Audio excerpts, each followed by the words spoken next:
మాదిగలకు మంత్రి పదవి ఇవ్వాలి, 6 ఎంపీ స్థానాలకు టికెట్లు కేటాయించాలి, మాదిగలకు జీవన మనుగడ అభివృద్ధి చెందాలి, నామినేట్ పదవుల్లో ఎమ్మెల్యే స్థానాల్లో ఎక్కువ అవకాశాలు కల్పించాలి, సీఎం రేవంత్ రెడ్డికి మాదిగలను ఆదుకోవాలి, కేయూ మాదిగ విద్యావంతుల వేదిక కేయూ నుంచి కూడా వాళ్ళు డిమాండ్ చేసిన నేపథ్యం ఉంటుంది.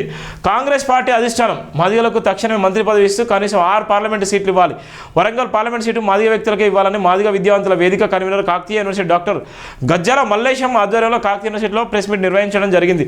ఈ సందర్భంగా doctor Mallesham, doctor Prem Sundar, JAC chairman doctor Manda Veeraswamy, Jack వ్యవస్థాపక అధ్యక్షులు మాట్లాడుతూ అంబేద్కర్ కలలు కన్నా రాజ్యాధికారం నిర్మించాలంటే కనీసం ఎస్సీ సామాజిక వర్గం నుండి వివిధ రాజకీయ పార్టీలు టికెట్ ఇచ్చే విషయంలో కోట్ల రూపాయలు ఇచ్చేటువంటి నేపథ్యం ఉన్నటువంటి పరిస్థితి ఉంది. అందుకోసమే మాదిగలకు మంత్రి పదవి ఇవ్వాలి, లేని ఎడల రాష్ట్ర వ్యాప్తంగా ఇంటర్లో ఛాలెంజ్లు కూడా అన్ని మంత్రులను కూడా ముట్టడిస్తాం, మా వాటా మాకు రావాలని కూడా నిన్న వాళ్ళు ప్రెస్ మీట్ పెట్టి కూడా ఖండించిన నేపథ్యం కూడా ఉంది.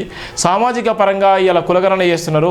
ఇలా ఉన్నటువంటి నేపథ్యంలో ఏ సామాజిక పరంగా ఎవరికి అన్యాయం జరుగుతుంది, ఏ సామాజిక పరంగా ఎవరికి న్యాయం జరుగుతున్నటువంటి పరిస్థితి అయితే రాష్ట్ర ప్రభుత్వం తీసుకోవాలి. రాష్ట్ర ప్రభుత్వం తీసుకొని మాదిగలకు వచ్చేటువంటి వాటా ప్రకారంగా వాళ్ళకి మంత్రి పదవులతో పాటు లేకపోతే వాళ్ళకి ఎంపీ సీట్లు, ఎమ్మెల్సీ నామినేటెడ్ పదవులు ఇవ్వాలని కూడా వాళ్ళు ప్రెస్ మీట్ పెట్టినటువంటి పరిస్థితి అయితే మనం చూస్తున్నాం.